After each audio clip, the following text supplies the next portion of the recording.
The following story has been brought to you by StoriesToInspire.org. There once was a fellow who was a bookkeeper. Unfortunately, his company downsized and he lost his job. And he tried to get another job. He was having a difficult time. And the only offers he was getting were things that paid a lot less than he was used to getting paid. And he slowly started to get depressed.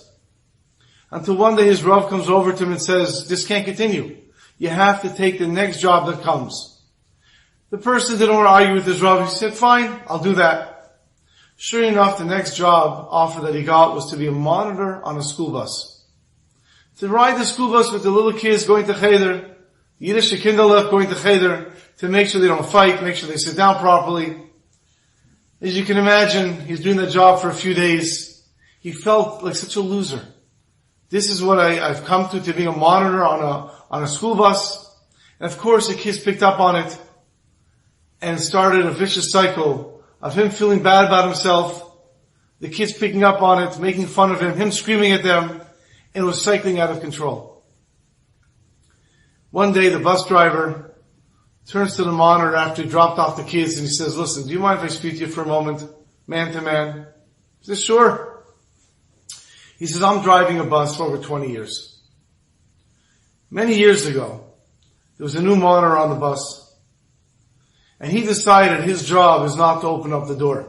Those days it wasn't so easy to open the school bus door. Every stop you have to go and pull the lever to open up the door. And he said it's a bus driver's job. And I was the bus driver, and I said, no, it's your job to do that." And he wouldn't do it. And we're arguing back and forth till we reached the point where I couldn't work with him anymore. We decided to go to Harav Eliezer Abish to ask him what to do.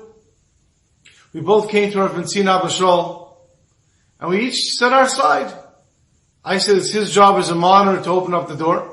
And he said no, his job is to make sure the kids sit. It's the bus driver's job to open and close the door. Rabbi Chinuch looked at us and said, "Do you know, when Mashiach comes, everyone's going to give up their job and run to build the Beis Mikdash, except for the Melamdei Tinaikos, except for those who teach Torah to the kids, because their learning Torah is so valuable.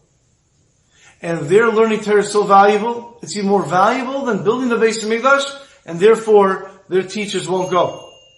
However, if they are learning, and their learning is so valuable, they are like little Sifrei Torah.